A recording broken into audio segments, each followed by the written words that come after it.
সুন্দরভাবে দাগ দিতে হবে গাইস। নাটোর স্টাইলের জলপাইয়ের আচার গত বড় বানিয়েছিলাম আমি।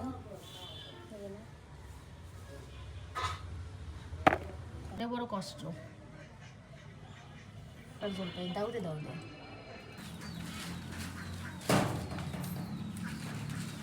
জলপাইটা মনের মতো হইল না, কয় হাট ঘুরলাম তা জলপাই ভালো পাইলাম না।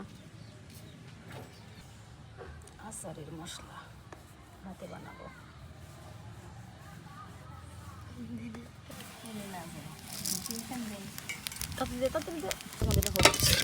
হলুদ খাই কেন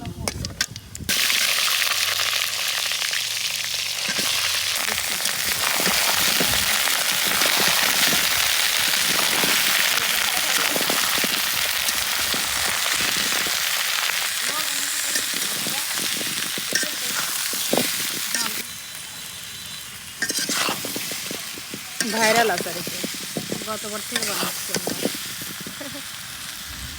আমরা। তেল ছাড়াই বানায়, আমিও বানাচ্ছি তেল ছাড়া, তারপরে এবার মনে হলো একটু তেল দিই দিলাম। জলপাইটা আমার ভালো হয়নি, অনেক হাত দেখলাম জলপাই মিলাতে পারছিলাম, এই জন্যই আমার আচার বানানো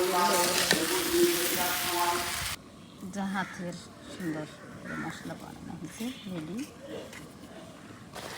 মশলার গুঁড়োগুলো দিয়ে দিব।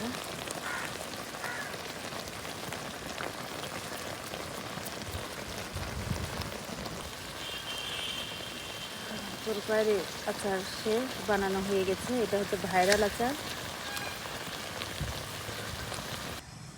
এক পদের আচার শেষ। এটা আমার ভাইরাল আচার, কেমন হয়েছে অবশ্যই বলবেন। ভাইরাল আচার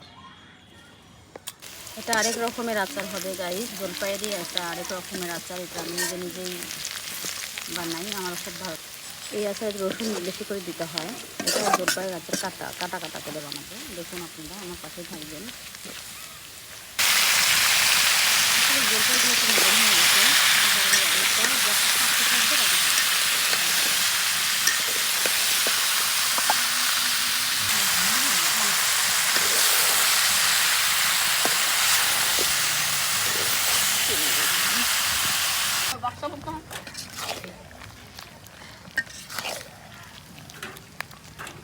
আচার কালার চলে আসছে।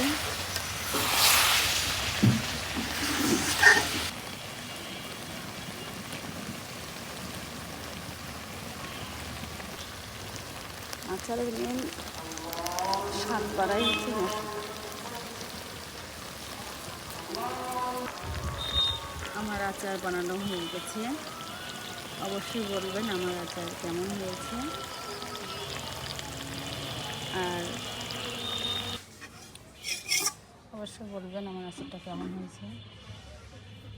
আর যার যার খেতে মন চাবে আমার বাসায় চলে আসবেন। 2 রকমের আচার বানালাম গাইস।